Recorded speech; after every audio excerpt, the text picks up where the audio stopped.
দাঁড়ান।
জীবন যদি চলে যায় কোনদিন, সে কি আর ফিরে আসে? তোমার প্রিয়জন থাকবে না যখন পাশে, জীবন যদি চলে যাই কোনদিন, সে কি আর ফিরে আমায় তুমি খুঁজবে? সেই দিন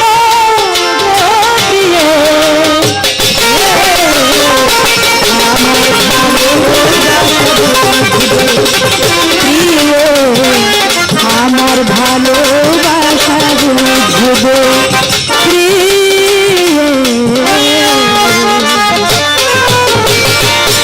আমার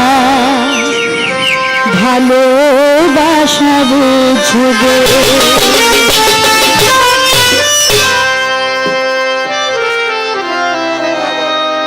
প্রিয়জন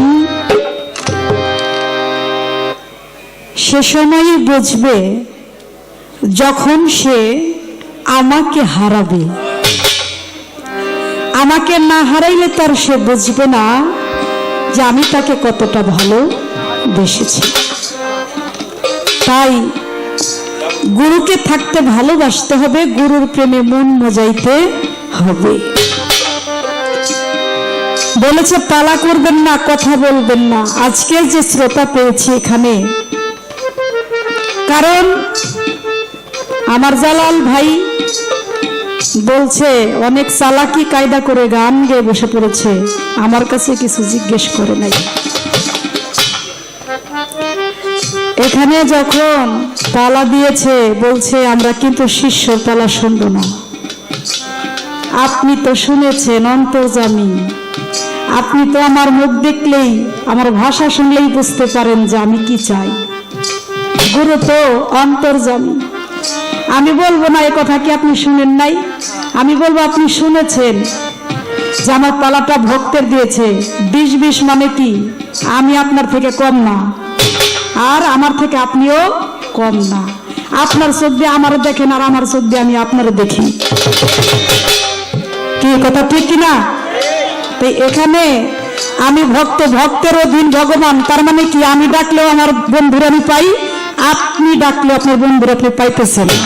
কেউ কেউ কিন্তু সরস কম না, এখানে পালাটা কেউ সরস কম না। তবে রাসূল পাকের একটি কথা মনে পড়ে গেছে, কথাটা কি বলবো শোনেন। ভাবের দরিয়ায় নিয়ে গেছে শিল্পী, ভাব দিয়া স্টেজ জমাইব এমন সাহস শিল্পীর নাই।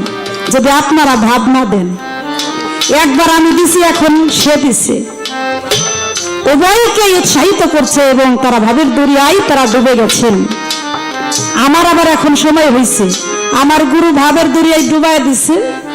আমি যদি আবার এখন ইচ্ছা করি যে আমি একটা ভাব দিব, আমি পারব না।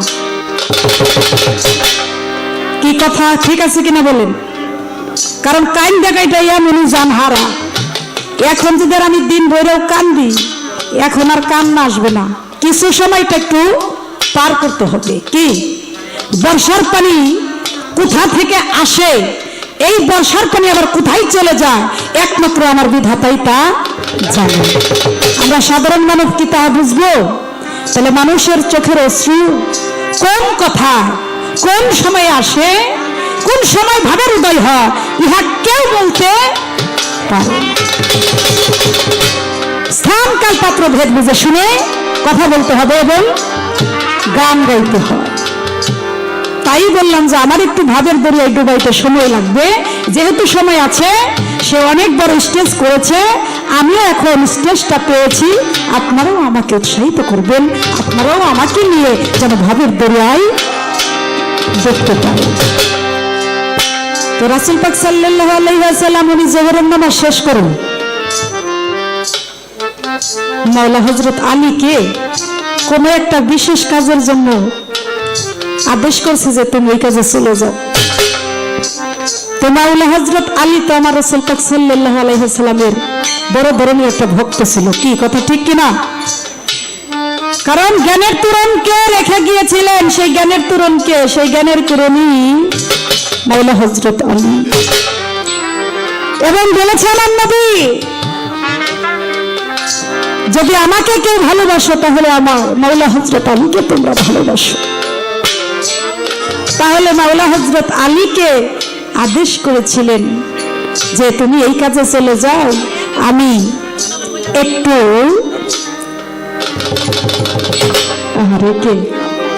এটা মুসলিম উদ্দিনের পেশাবের ছেলে বৈরাবর গুরুচন্দ্রের মুসলিম উদ্দিনের ছেলে দেলোয়ার মালিক, ভাই ভাই এন্টারপ্রাইজের মালিক আমার ধনুচাঁদের একজন আশিকা আমাকে 500 টাকা দিয়ে সম্মানিত করেছে। অনেক অনেক ধন্যবাদ জানাই তাকে যে আমার এই কথা শুনে কথার শুরুতেই আমাকে উপহারটি দিয়েছে। একজন শিল্পী আরেকজন শিল্পীর কখনো ভালো চায় না। ডাক্তার ডাক্তারের শত্রু, শিল্পী শিল্পীর শত্রু, কি কথা ঠিক কিনা বলুন? আমি আমার জালাল ভাইরে 500 টাকা উপহার দিছি। কেন দিছি? তাকে আমি উৎসাহিত করছি শিল্পী হিসাবে, আমার গুরু ভাই, সে আবার আমাকে সম্মান করছে, দুজন দুজনকে সম্মান করছি, দুজন দুজনকে ভালোবাসছি। এই ভালোবাসাবাসি যে কতটা মধুর, কতটা গভীর, সেটা একমাত্র আমার রশিদ চাঁদ ছাড়া কেউ জানে না। তো মাওলা হযরত আলী বাহিরে চলে গেলেন, এদিকে আমার নবী করিম সাল্লাল্লাহু আলাইহি ওয়াসাল্লাম উনি আসরের নামাজ পড়ে নিছে। তো কাজ শেষ করে উনি আসতে আসতে মাওলা হযরত আলী এসে দেখে হুজুর পাক সাল্লাল্লাহু আলাইহি ওয়াসাল্লাম উনি আসরের নামাজও পড়ে শেষ করছে। এবার মাওলা হযরত আলী মনে মনে চিন্তা করে, আসরের নামাজটাও শেষ করে দিলে হুজুর, আমি আসরের নামাজটা পড়তে পারলাম না, মুখটা একটু মলিন হয়ে গেছে।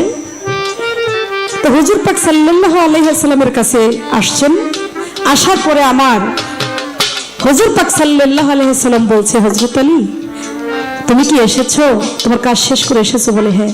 বলে আমার শরীরটা বেশি ভালো লাগছে না, আমি তোমার কোলে একটু ঘুমাইতে চাই। বলে হুজুর অবশ্যই, আপনি আমার কোলে ঘুমিয়ে যান।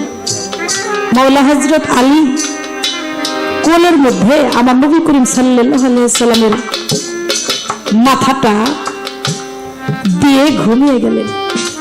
এতই আরাম পাচ্ছে যে উনি ঘুমে মগ্ন হয়ে গেছে। এমন অবস্থায় ঘুম পাড়তে পারতে পারতে পারতে একদম সন্ধ্যার আজান দিবে, মানে সূর্যটা ডুবে যাবে, এমতো অবস্থা হয়ে গেছে। এমন কিছু কথা আছে,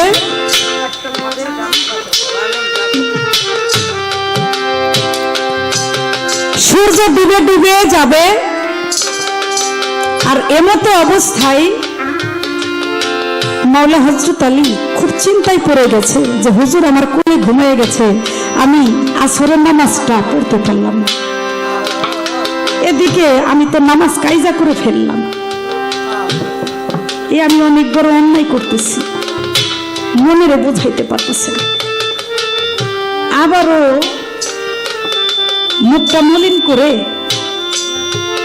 চোখের পানি ঝর ঝর করে আমার নবী করিম সাল্লাল্লাহু আলাইহি সাল্লামের একদম কপালের উপরে মাওলা হযরত আলীর চোখের পানি পড়ে গেছে। চোখের পানি পড়ার পর আমার নবী করিম সাল্লাল্লাহু আলাইহি সাল্লাম এভাবে তাকাইছে, আলী তোমার চোখে পানি কেন? তোমার কি হয়েছে আমাকে বলো, কি জন্য তুমি কান্না করতেছো? তোমার মনে কি কোনো কষ্ট দিয়েছি আমি? বলে না হুজুর, আপনি আমার আখিরাত, আপনি আমার পরকাল, আপনি আমার ইহকাল, আপনি আমার পরকাল, আপনি আমার আখিরাত, আপনি আমার সমস্ত কিছুর দায়িত্ব মালিক। আমি কান্না করছি এই জন্যই যে আপনি আমার কোলে ঘুমিয়েছিলেন, আসরের নামাজটা যে আমার কায়জা হয়ে গেছে। আমি এক ওয়াক্ত নামাজ কায়জা করি নাই, কিন্তু আমি ভাবছিলাম আমি যদি আপনাকে ডেকে নামাজের উদ্দেশ্যে আমি রওনা হই বা নামাজ পড়ি, তাহলে আপনার ঘুমটা ভেঙে সোনার হয়ে যাবে। তো আমি চাইছি আমার হুজুর পাক সাল্লাল্লাহু আলাইহি সাল্লামকে আমি ডাকবো না, আমার নামাজ কায়দা হয়ে যাক, কিন্তু আমি আপনাকে ডাকবো না, কারণ আমি ডাকলে আপনার ঘুম ভেঙে যাবে। আপনার ঘুম ভেঙে গেলে আমার চরম বিয়াদবি হয়ে যাবে। তবে কাঁদছি এই জন্য, আসরের নামাজ তো পড়তে পারি নাই, কিন্তু সন্ধ্যার নামাজের সময় হয়ে যাচ্ছে। সূর্যটা যেখানে ছিল সূর্যটাও যে দয়াল ডুবে গেল। এখন আমি মনে হয় মাগরিবের নামাজটা পড়তে পারবো কিনা, আমি অনেক বড় অন্যায় করতেছি কিনা, তাই একটু ভাবতেছিলাম। বলে দুঃখ করো কেন? হুজুর পাক সাল্লাল্লাহু আলাইহি সাল্লাম বলেছে, হে আলী তুমি দুঃখ করো না, চিন্তার কি আছে? তোমার কোলে মাথা রেখে আমি ঘুমিয়েছি, তার জন্য তুমি আসরের নামাজ পড়তে পারো নাই, এক ওয়াক্ত নামাজ পড়তে পারো নাই বিধায় তোমার মনের মাঝে এত কষ্ট লাগছে। তুমি আমার ঘুমটাকে প্রাধান্য দিয়েছো, তুমি আমাকে মর্যাদা দিয়েছো। আমি যা পারি সবকিছু তোমাকে দেখাই না, তুমি চিন্তা করো না। সূর্য যেখানে যে অবস্থায় ছিল এখনই পুনরায় আবার সূর্য ওই জায়গার মধ্যে উদিত হবে। বলেন সুবহানাল্লাহ। হযরত আলী চাইয়া দেখে ঠিকই আসরের সময় যে সূর্য যে জায়গা ছিল, যে নামাজটা উনি পড়তে পারে নাই, ঠিক ডুবে যাওয়া সূর্য, ডুবে যাওয়া সূর্য পুনরায় আসরের টাইমে ঠিক ওই জায়গার মধ্যে উদিত হলো। গুরুর খেলা বোঝা বড় দায়, এটা কি বোঝা যায়? হ্যাঁ, যে যারা ভালোবাসে, আমার বন্ধুরা যে ভালোবাসে, তার দোষ থাকে না আগে পিছে। পুরা দেহ করেছে আঙ্গেরা নগরবাসীরা, যে পইরাছে আমার বানের চাঁদের পুরা, যে পড়েছে খনি চাঁদের পুরা, যে পড়েছে আমার রশিদ চাঁদের পুরা। কেমন ভালোবেসেছিল মাওলা হযরত আলী, যে আমার নবী করিম সাল্লাল্লাহু আলাইহি সাল্লাম নাই হাতের আঙ্গুলি দিয়ে ইশারা করার সাথে সাথে সূর্য আবার উদিত হলো। আমার মাওলা হযরত আলী আসরের নামাজ আবার পড়ে নিল। তাহলে আমার এই বানের চাঁদকে যারা ভালোবাসছেন, আমার বানের চাঁদকে যারা মন থেকে বিশ্বাস করেন, গুরু একজনই হয় বাবা, গুরু একজনই হয়। গুরু কখনো অনেকজন হয় না, কিন্তু তার বহু রূপ হয়। দয়াল এক এক জায়গায় এক এক রূপে বিরাজমান। কার মাঝে কি আছে বলা যায় না। গুরুময় ব্রহ্মাণ্ড জোড়া, গুরুর কাছে কোনো কিছুর অভাব নাই। তেমনি আমার বানের চাঁদ উনি ভিন্ন কেউ নয়, আমার রশিদ চান, যে আমার ঢোলু চান, যে আমার তুলা চান, যে আমার বাণিজ্য চান। এর মধ্যে কোনো পৃথক করার কোনো ব্যবস্থা নাই, কারণ নবী করিম সাল্লাল্লাহু আলাইহি ওয়াসাল্লামকে আর আমার আল্লাহকে যেমন পৃথক করা যায় না, গুরুকেও কখনো পৃথক করা। তাই যদি কেউ কুকুরের মতো স্বভাব যদি কেউ না করতে পারেন, তাহলে সে কখনো ভক্ত হতে পারবেন না। কারণ কুকুরকে যতই মারেন, যতই আঘাত করেন, তাকে আবার ডাক দিলে আসে, কিন্তু মানুষকে একটা কথা বললে কষ্ট পেয়ে সে আর দেখা দেয় না। গুরুর দরবারে বিনামূল্যের গোলাম হয়ে থাকতে হবে। লাভের আশা করলে গুরু ভজন কখনোই হবে না। লাভের আশা করে কেউ গুরু রত্ন ধন পায় না। একটা গান গাই, কথা বললে কথার প্রসঙ্গে মানুষের হৃদয়ের মধ্যে স্মৃতি জাগ্রত হয়, আর যখন স্মৃতি জাগ্রত হয় তখনই মানুষের চোখ দিয়ে অশ্রু ঝরে, এর আগে না। ভিখারি দুয়ারে খাড়া, ভিক্ষা দিয়া বিদায় করা নাই, ভিক্ষা দিয়া বিদায় কর ঘরে মালিক রে। ক্ষুধাই ভিখারি মরলে কলঙ্ক তোর আমার ঘরের মালিক রে।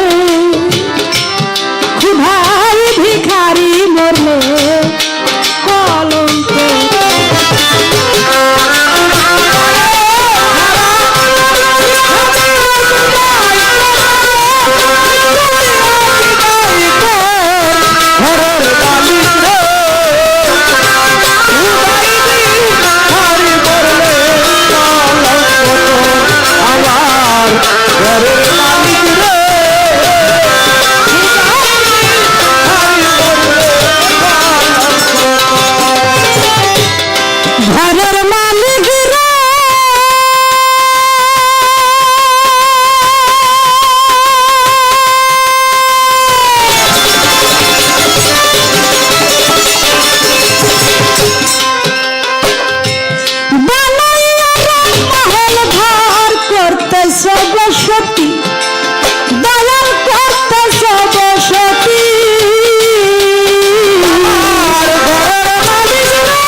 কথা এই কি তোমার রীতি? অভাগী যেদিকে যায় বলে রে সরস, দয়াল বলে রে আল কোরআনে প্রমাণ দিলে, আল কোরআনে প্রমাণ দিলে কেউ নাই তোমার পর আমার ঘরের মালিক রে। ভাই ভিখারি মরলে কলঙ্ক তোর আমার ঘরের মালিক রে। ও ভাই ভিখারি মরলে কলঙ্ক তুই করতে চিন্তা করবো।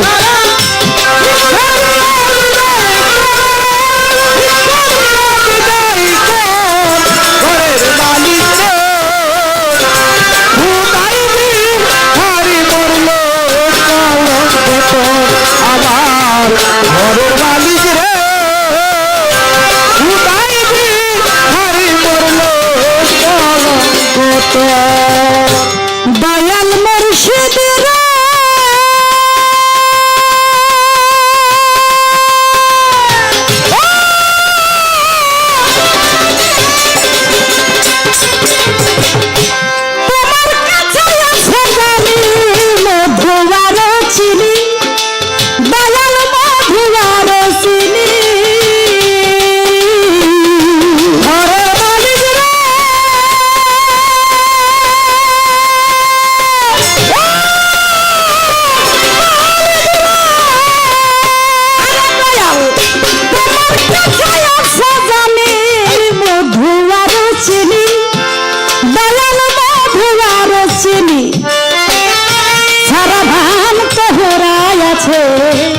কাউসারের পানি হর গেল না মেলে তোমায় করিতে আদর দয়াল করিতে আদর একদিন না মিলে তুমি একদিন না মিলে তোমার ভক্তের ধরে আমার প্রাণের মুর্শিদ রে কোথায় ভিখারি মরে কলঙ্ক তোরা প্রাণের মুর্শিদ রে কোথায় ভিখারি মরলে কলঙ্ক তোরা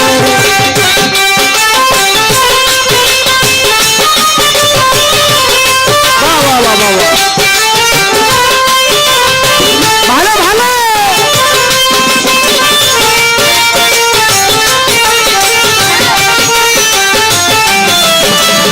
ঘরের মালিক হে খুদাই ভিখারি বললো কলঙ্ক তোর আমার ঘরের মালিক হে খুদাই ভিখারি বললো কলঙ্ক তোর গাজীপুর থেকে আগত আমার সখী ভাই আমার বড় ভাই গান শুনতে এসেছেন। আমি তো জানি না, মঞ্চে আসার জন্য অনুরোধ করছি আমার ভাই যেন মঞ্চে আসেন।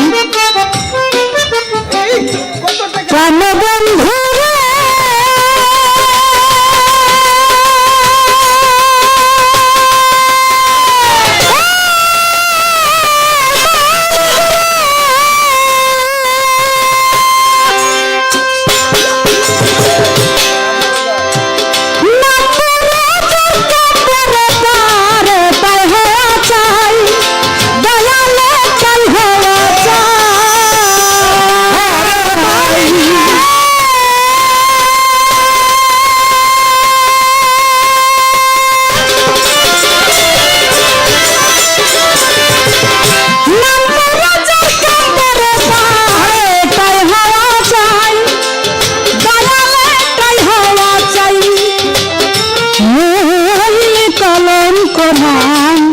রোটি দে ঠাই ঠাই ভিক্ষার ছেলে উকিল মুন্সি ছাড়লো বাড়ি ঘর দয়াল ছাড়লো বাড়ি ঘর আমি তোমার তুমি আমার আমি তোমার তুমি আমার একটু ভাই অগ্রসর আমার ঘরের মালিক রে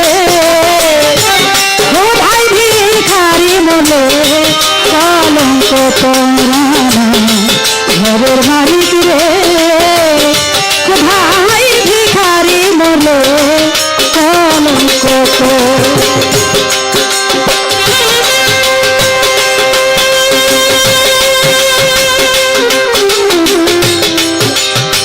বাসি বাড়বে বাসি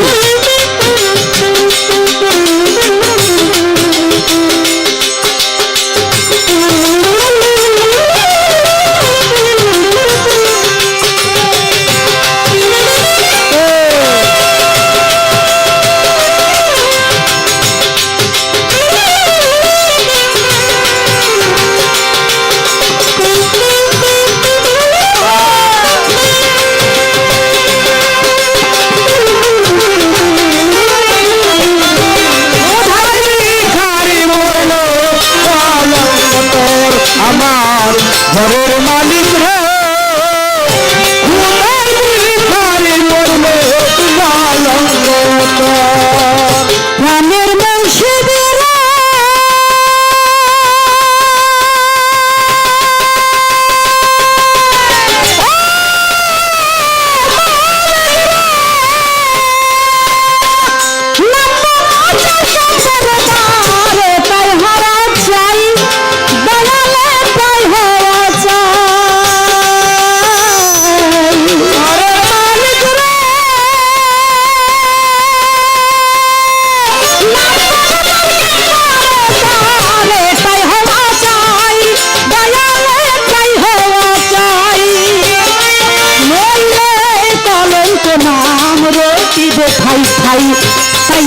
ভিক্ষার ছেলে উকিল মুন্সি ছাড়লো বাড়ি ঘর আমি ছাড়লো বাড়ি ঘর আমি তোমার তুমি আমার আমি তোমার তুমি আমার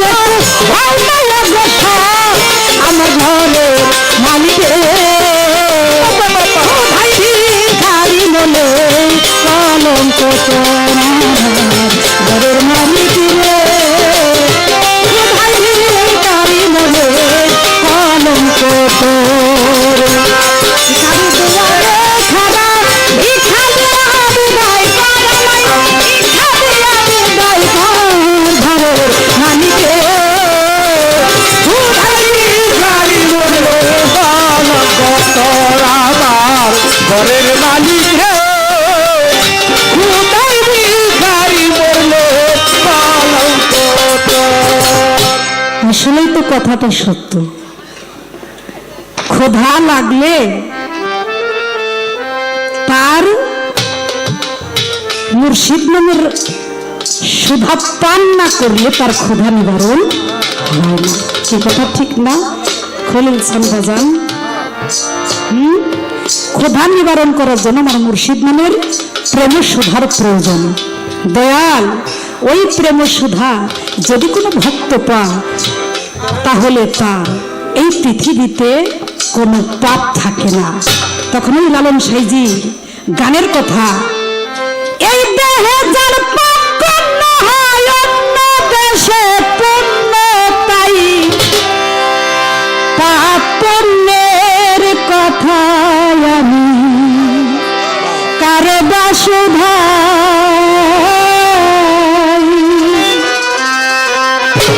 এই দেশে যা পাপ গণ্য হয় অন্য দেশে পুণ্য তাই, পাপ পুণ্যের কথায় আমি কারে বা শোধাই। তখন আর এই দেহের মধ্যে পাপ থাকে না। তাই সেই নিজামুদ্দিন আউলিয়া আমির খসরুর সেই পুরনো কথাটি মনে পড়ে।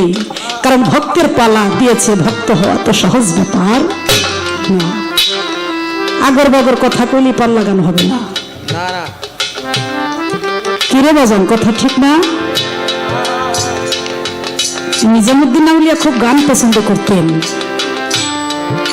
আর একজন কাওয়াল খুব ভালো গান করতেন, খুব নাম করা একজন কাওয়ালি গায়ক ছিল। তার গানের সুরে সঙ্গীত এমন জিনিস বাজান, সঙ্গীত যখন শুরু হয় মানুষের কিছু হারানো দিনের স্মৃতি ওই গানের কথাটা মনে করলে ওই স্মৃতিটা সে ভুলে যায়। ওই স্মৃতিটা ভুলে যাওয়ার জন্য আজকে এই সঙ্গীত যদি না হইতো তাহলে মানুষ কখনো এত ব্যথা নিয়ে বাঁচতে পারত না। কোনো না কোনো সঙ্গীত তো নিশ্চয়ই শুনেন, না শুনলে কিন্তু আপনারা এই নিজের আত্মাটা মরে যাইতো।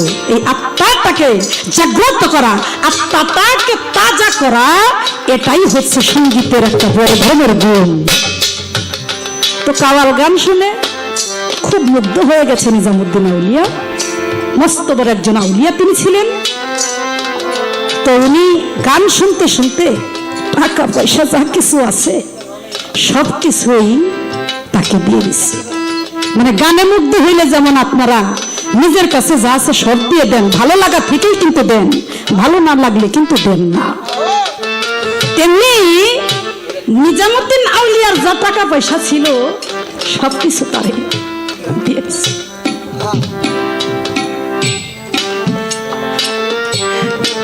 তো নিজামুদ্দিন আউলিয়া বলতেছেন,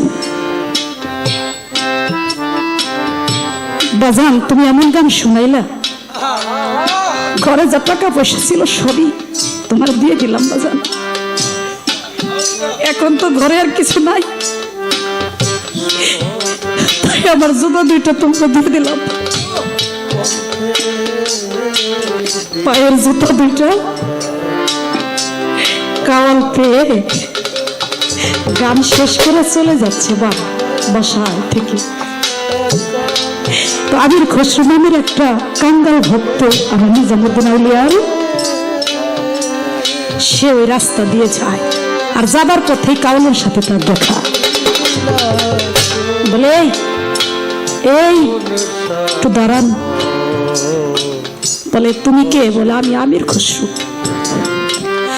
বলে আমাকে কেন ডাক দিয়েছেন? বলে তুমি যেই হও, কিন্তু তোমাকে দেখে আমার মনে হয়েছে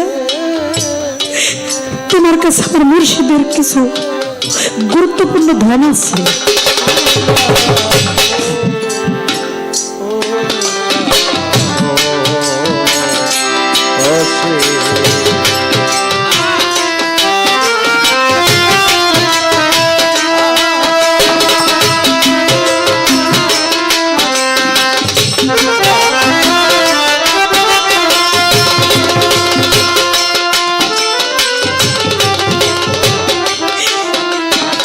কাছে আমার মুর্শিদের দেওয়া গুরুত্বপূর্ণ কিছু আছে।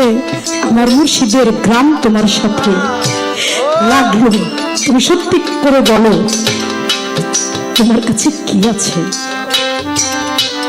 পরে বলে আমি গান গেয়েছি নিজামুদ্দিন আউলিয়ার দরবারে, সে টাকা দিতে দিতে আমাকে লাস্টে গানে মুগ্ধ হয়ে তার নিজের পায়ের জুতা জোড়া আমাকে দিয়ে দিচ্ছে। বলে ভাই রে, আমার নিজামুদ্দিন আউলিয়ার যে আমি কত ভালোবাসি, আমি কি করে তোমাকে বলবো, আমার ভাগ্যে তো হয় নাই। কিন্তু আমার গুরুর জুতা জোড়া নিয়ে তুমি চলে যাইবা, আমি কখনোই এটা মেনে নিতে পারবো না। তুমি যদি আমার জুতা জোড়া দিয়ে দিতারে ভাই, আমি কিছু চাই না, টাকা পয়সা কিছু চাই না, কিন্তু আমার মুর্শিদের পায়ে যে জুতা পড়েছে ওই জুতা জোড়া যদি আমার দিয়ে দিত, আমার জীবনটা ধর্ম হয়ে যেত। বলে না, আমি গান গেয়েছি, আমার জুতা দিয়েছে, তুমি চাইলে কি তোমার জুতা দিয়ে দিবে এমনি এমনি?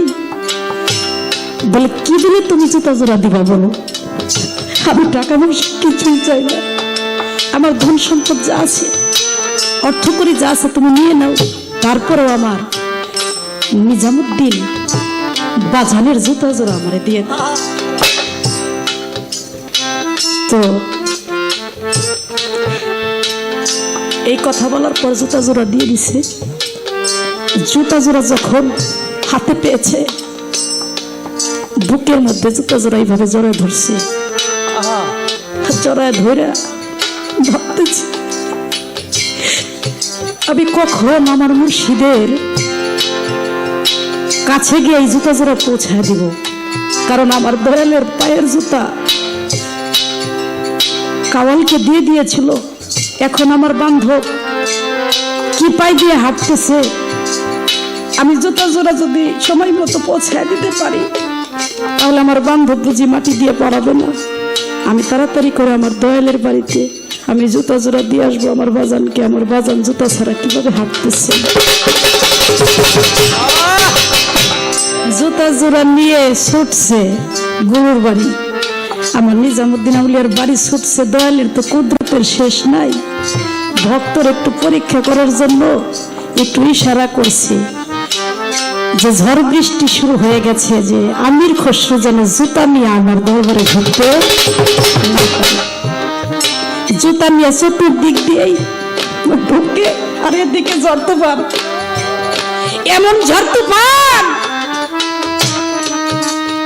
গুরুজি আদেশ করে দিয়েছে সমস্ত ভক্তদেরকে, আমার ভক্তরা এমন ঝড় বৃষ্টি শুরু হয়েছে, চতুর্দিকের গেট বন্ধ করে দাও, যেন বাহিরের পানি ভিতরে আসতে না পারে,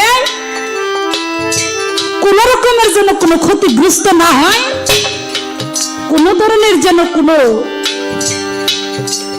ভূমিকম্পনের কোনো দুর্ঘটনা না ঘটে। বন্ধ করে দাও সমস্ত দরজা।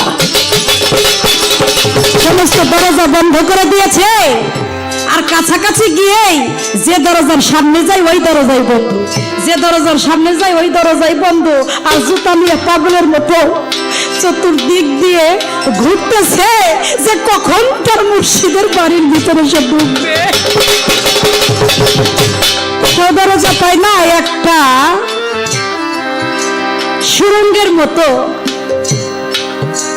একটা ড্রেনের মতো কিছু দেখতে পাইল, যে সেখান থেকে ভিতরের কিছু পানি বাহিরে বের হতে পারে।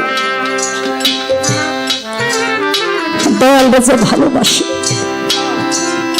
তার মরণের ভয় কিসে? জলস্থল অগ্নিতে গেলে তার বিপদ নাই কোনো কালে। দয়ালের নাম নিয়ে যে বৈশাখে স্মরণ হয়ে তার দেহ মাটিতে খাবে, মাটির এমন সাধ্য নাই। আমার বানুর চাঁদের, আমার ধনুর চাঁদের, আমার মামুন চাঁদের প্রেমাগুনে, আমার খলিল চাঁদের প্রেমাগুনে যেজন পুরো হয়ে গেছে। নিজামুদ্দিন আউলিয়ার প্রেমে পুরে ছাই হয়ে গেছে আমির খসরু। তার কি এই দুনিয়া আমি মরার চিন্তা ভাবনা কি আর আছে? দিশেহারা হয়ে ধৈর্য আর মানছে না। বাহিরে তো এমনিই বৃষ্টির পানিতে ভিজতে ভিজতে ভিজতে ভিজতে তার দেহের অবস্থা খুব খারাপ, তারপরেও বুকের মধ্যে জুতা জোড়া এইভাবে নিয়ে ড্রেনের ভিতর দিয়া মাথা ঢুকায় দিছে যে এই ড্রেনের ভিতর দিয়ে মুর্শিদের দরবার, ড্রেনের ভিতর দিয়ে মাথা দিয়ে জুতা নিয়ে মুর্শিদের বাড়ি যাইব। যাইতে যাইতে যাইতে যাইতে ড্রেনের মাঝামাঝি গিয়ে দয়ালের দরবারে যাইতে পারে না। যতই কৌশল খাটা আটকে পড়ে গেছে ড্রেনের মধ্যে, সে ভিতরে যাইতে পারে না, বাহিরেও বের হতে পারে না, বাহিরেও বের হতে পারে না, মুর্শিদের দরবারে যাইতে পারে না। ড্রেনের মাঝে পথে চিৎকার করতে করতে জুতা জোড়া নিয়ে আল্লাহর কাছে প্রার্থনা করে, আর নিজামুদ্দিন আউলিয়ার ছবিখানা বুকে নিয়ে ওই নাম নিশানা তার চোখের মধ্যে এনে কাঁদতে কাঁদতে বুক ভাসিয়ে ফেলছে আর বলতেছে, দয়াল হাবে তুমি বিহীনে তুমি কে আছে?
অরণ্য জঙ্গল মাঝে ওরে একটা বান্ধা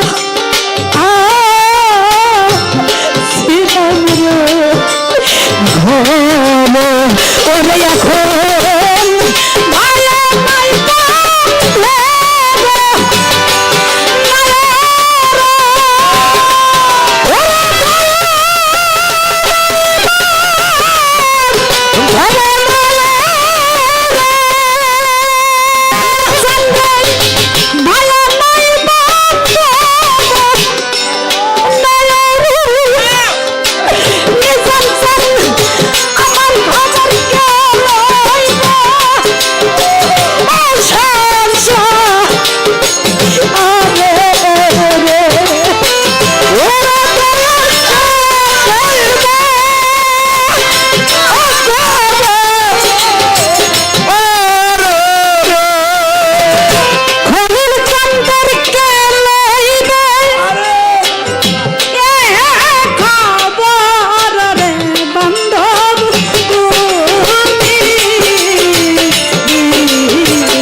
হইবা গেলাম হাইরে আমি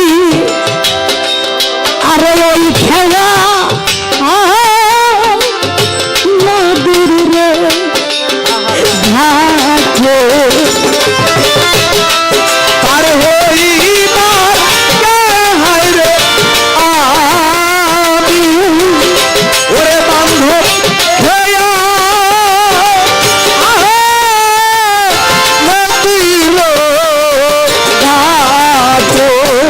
এখন আমি ঘাট মাঝে রান্না নিয়ে না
আজকে বানির চান তুমি ছাড়া তোমার খলিল চাঁদকে কে উদ্ধার করবে?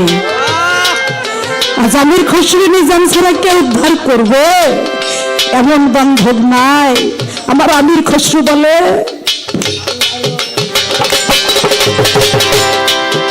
ভগবতী কইরা নিজাম চান আমার রেখেছে খানের আজ বুঝি আমার কেহ নাই আরে আমার কেহ নাই আমার কেহ নাই আমার কেহ নাই তুমি সারা এই ভক্তরে কে করবে উদ্ধার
থেকে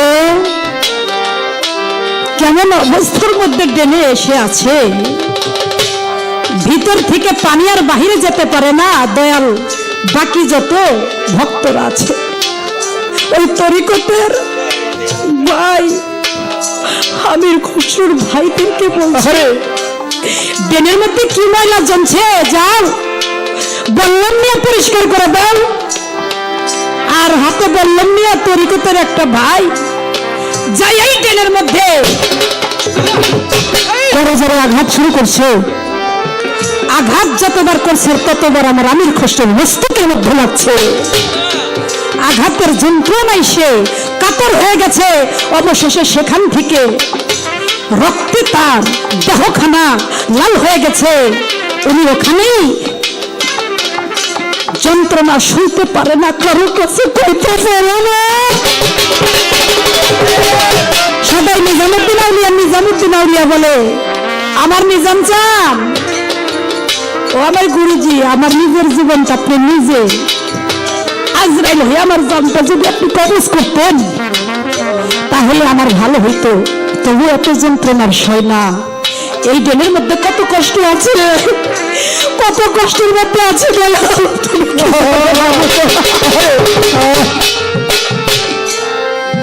পরিষ্কার হয় না। তরিকতের ভাই কি করছে, পরিষ্কার করার জন্য যায়, হঠাৎ করে এমন আঘাত করছে, পানির ধাক্কা খেয়ে আমির খসরুর লাশ আমার নিজামুদ্দিন আউলিয়ার বাড়ির ভিতরে চলে আসছে।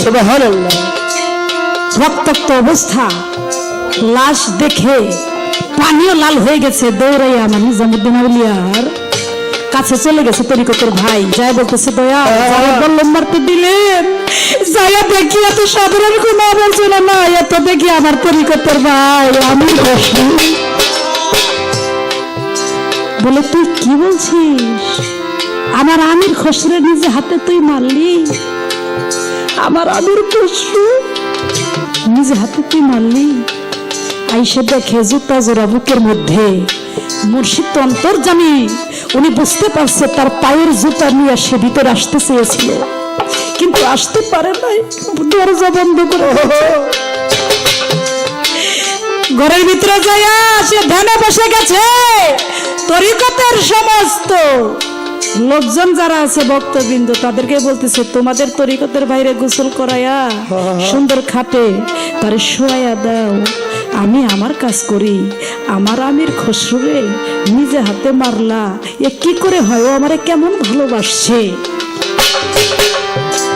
গোসল করাইয়া সাদা কাপড় পরাইয়া খাটের মধ্যে শোয়া রাখছে। আর যে ভক্ত নাকি বললাম দিয়ে আঘাত করে মারছে, তো তাকে কবরে শোয়ানোর আগে শেষ দেখাটা তো সবাই দেখতে চায়। তো ওই তরিকতের ভাই বলতেছে, আমি তো আমার যে অন্যায় করছি এই অন্যায়ের কোনো মাপ নাই, তাই তোমরা তোমার তরিকতের ভাই আমির খসরুরে কবরে নিয়ে যাইবা, শেষ দেখাটা আমার একবার যদি একটু দেখাইতে। সামনে থেকে কাপড়টা সরাইয়া একটা নজর যখন দেখতে গেছে, ওখানে দেখে আমির খসরু শোয়ানা নিজামুদ্দিন আউলিয়া শুয়ে,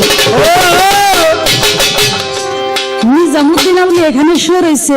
ভক্ত আশ্চর্য হয়ে গেছে ঘরের ভিতরে, যে আমি তো কেবলই মাত্র আমার নিজামুদ্দিন আউলিয়াকে ঘরের মধ্যে রেখে আসলাম, এখানে কিভাবে আমার আমির খসরু নিজামুদ্দিন আউলিয়া হয়ে এখানে শুতে পারে। দৌড়ায় ঘরে গেছে, যাইয়া দেখে সেখানেও নিজামুদ্দিন আউলিয়া বসে আছে। তখন প্রশ্ন করতেছে, দয়াল যদি কিছু মনে না করেন আমি জানতে চাই, আমি শেষ দেখাটা যখন দেখতে গেলাম আমার ভাইকে, তখন আপনার সুরত নিয়ে শেষ হয়ে আছে, এখানেও আপনি ওখানেও আপনি, আমির খসরু কোথায়? বলে, আরে ভক্ত তুই বুঝবি না, তুই তো কর্ম করতে পারস না। ও যখন আমারে ভালোবাসতে বাসতে, আমার ইবাদত করতে করতে আমার জন্য যে নাকি জীবন দিয়ে দিতে পারে, জীবন বাজি রাখতে পারে, তাকে আমি আমার রূপে রূপান্তরিত করি। এই জন্য আমির খসরু মারা গেছে, নিজামুদ্দিন আউলিয়া ওর রূপে রূপান্তরিত হয়েছে, ও আমার আর আমি ওর হয়ে গেছি। ভক্তদেরকে বললো যাও তাকে কবরে শোয়া দাও, এবং আদেশ করে গিয়েছে আমার কবরের পাশে যেন তার কবরটি রাখা হয়। আমার মাজার জিয়ারত করার আগে যেন আমার ভক্তের মাজার জিয়ারত করে।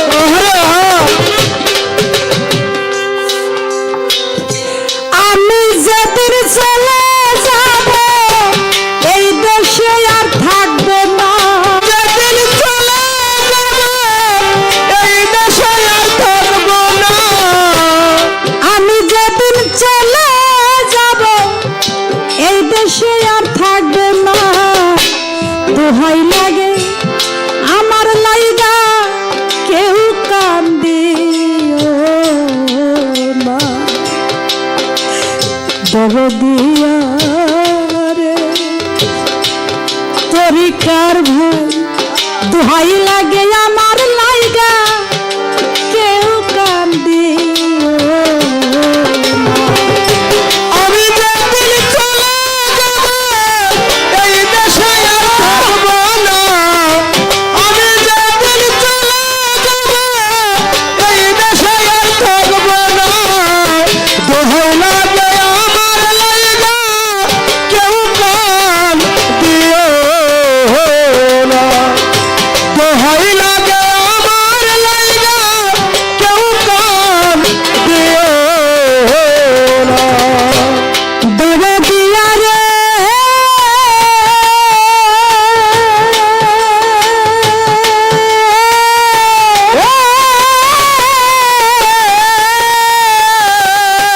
যত আমার কাছের মানুষ আত্মীয় স্বজন আমার লাইগা কেহ তোমরা কইরো না কান্দন।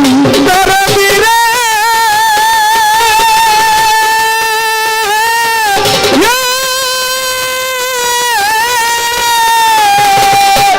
আরে বাজার যত আমার কাছের মানুষ আত্মীয় স্বজন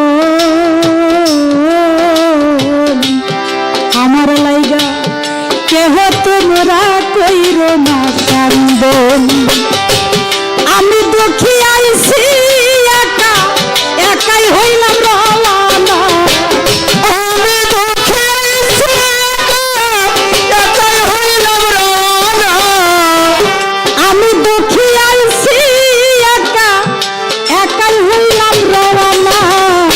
দোহাই লাগে আমার লাইগা কেউ কান্দিও না, তরিকার ভাই রে ও দরদি।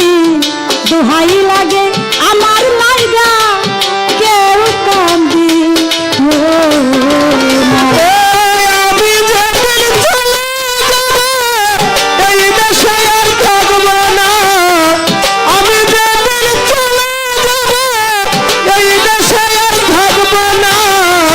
দোহাই লাগে আমার লাইগা কেউ কান দিও না। দোহাই লাগে আমার লাইগা কেউ কান দিও না। মানুষের দেহের ভিতর থেকে যখন বাবা প্রাণ পাখিটা উড়ে যায়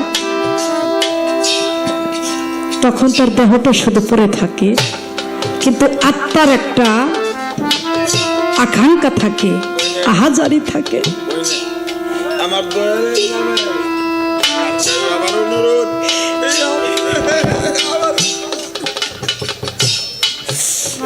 এই যে বাণীচাঁদের জন্য কত জনে আজ কামনা করতেছি, বান্ধবকে ভালোবাসি, সেই স্মৃতি মনে পড়তেছে যে চলার পথে কত কথা বলছি, নিজের মনের দুঃখের যত কথা আছে খনিচাঁদ তার কাছে বলছি, কিন্তু এখন আর বলতে আগের মতো আর মনের কথা খুলে বলতে পারে। সবচেয়ে আদর যিনি করতেন যার হারাই নাই সে কখনো হারানোর কথা বুঝে না, যার হারাইছে সেই কেবল বুঝে। এই জন্য যে তোমার জন্য যদি আমি আমার জীবন ত্যাগ করি, আমি যদি এই পৃথিবী ছেড়ে চলে যাই, আমার জন্য তোমরা আর কাঁদবে না। কারণ এই দেশের মায়া, এই মায়া মহাত্মীয় স্বজন, কাজের মানুষ, ভালোবাসার মানুষ সব ছেড়ে একদিন সবারই যাইতে হবে বাজার। পৃথিবীতে কেউ আমরা থাকতে আসি নাই।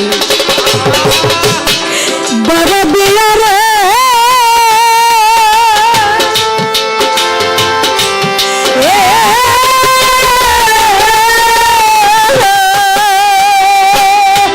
চলার পথে কত জনার ভালোবাসা পাইছি,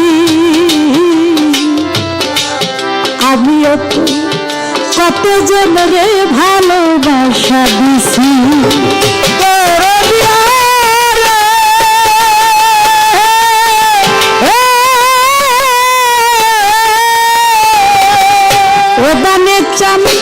চলার পথে কত জনার ভালোবাসা পাইছি, আমিও তো কত জনরে ভালোবাসা দিছি। আজ একা চলিয়া যাই আর আমারে পাইবা না, আজ একা চলিয়া যাই আর আমারে পাইবা না, আজ একা চলিয়া যাই আর আমারে পাইবা না। দোহাই লাগে আমার লাইগা কেউ কান্দিও না, বাবু সামনে ওরে দয়া দোহাই লাগে আমার লাইগা কেউ কান্দিও।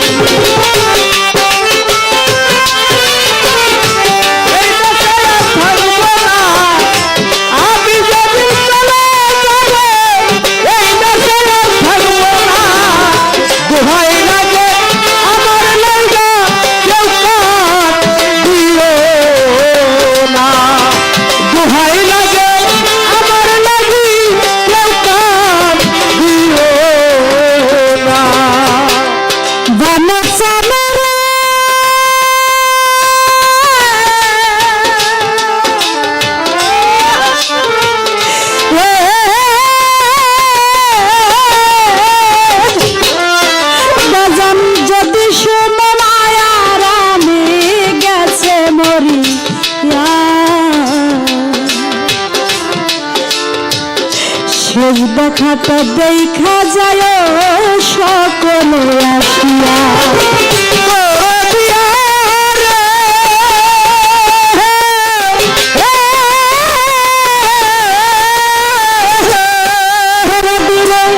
যদি শোনা শিরিন দেওয়ান গেছে মরিয়া,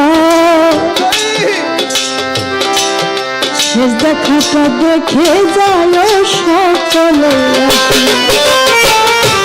জানা যাতে শরীক হল তরিকার ভাই সর্বনা, জানা যাতে শরীক হল তরিকার ভাই সর্বনা, হরিচন্দ্র জানা যাতে শরীক হল তরিকার ভাই সর্বনা। দোহাই লাগে আমার লাইগা কেউ কান্দিও না, দোহাই লাগে আমার লাইগা কেউ কান্দিও না।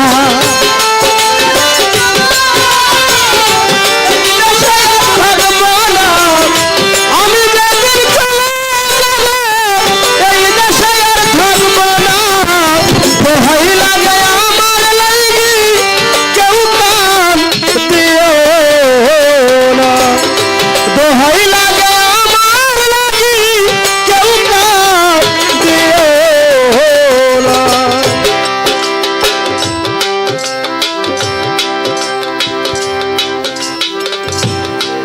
কার কাছে জানাবো ধার ওরা মানুষ কোথায় পাবো, ওরা মনের ব্যথা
শুকাইয়া যাইব নদীর কাছে কইল রে দুঃখ ওরে নদীর জল শুকাইয়া যাইব আমার নদীর কাছে কইলে রে ব্যথা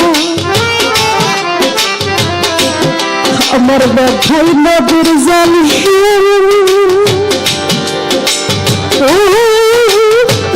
গাইয়া রে যাইব তাহারে রে কইলে ব্যথা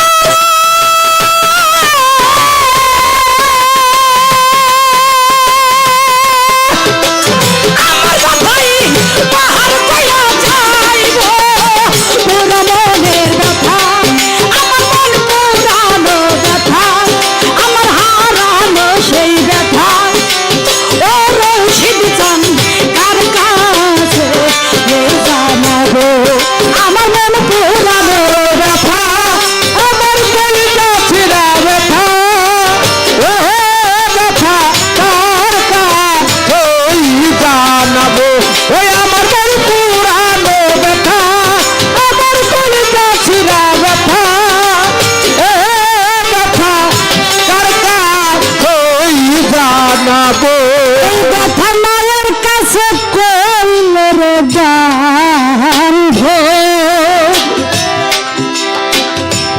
আমার মায়ের কইলজা ভাইটা রে যাইব মায়ের কথা কইল রে ব্যথা আমার মায়ের কোলে যা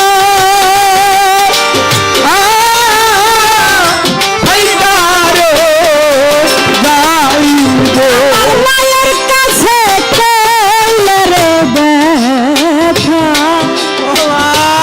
আমার মায়ের কইলজা ভাইটা যাইব বাবার কাছে কইলে ব্যথা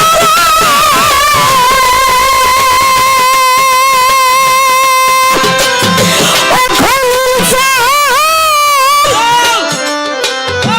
ওরে আমার বানচান যাইব কইলা ওরে মনের ব্যথা আমার মন পুরানো ব্যথা এই বল আমি কার কাছে জানাবো ওই আমার কলিজা ছিড়া ব্যথা ওই আমার মন পুরানো ব্যথা এ ব্যথা কার কাছে জানাবো ওই আমার মন পুরানো ব্যথা ওই আমার কলিজা ছিড়া ব্যথা এ ব্যথা কার কাছে বলিব রাম জঙ্গলা মাঝে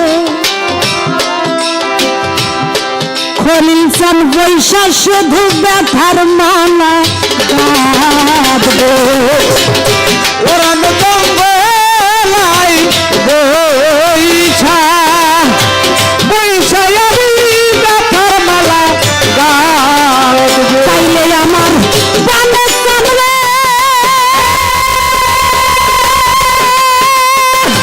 খলিল চান্দের ব্যথার মালা বানে চানরে পরাইব পুরা মনের ব্যথা আমার ভোলু চান্দের ব্যথা আমার মামুন চান্দের ব্যথা আমার হায়দার চান্দের ব্যথা মন পুরানো ব্যথা ও দয়া কার কাছে জানাবো আমার মন পুরানো ব্যথা ওই আমার কলিজা পুরা ব্যথা এ ব্যথা কার কাছে জানাবো ওই আমার মন পুরানো ব্যথা এ ব্যথা কার কাছে জানাবো কইব না রে ব্যথা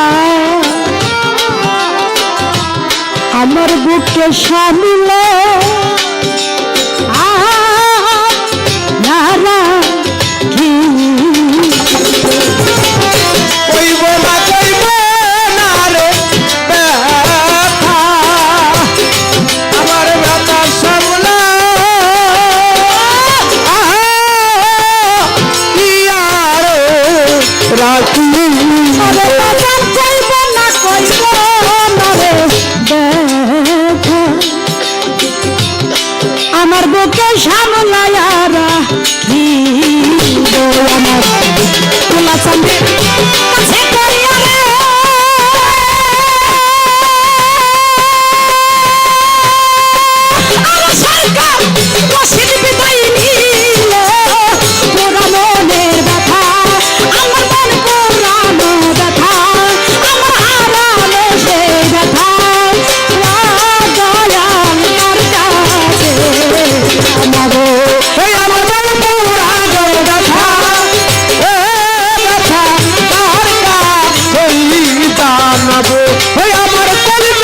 ব্যথা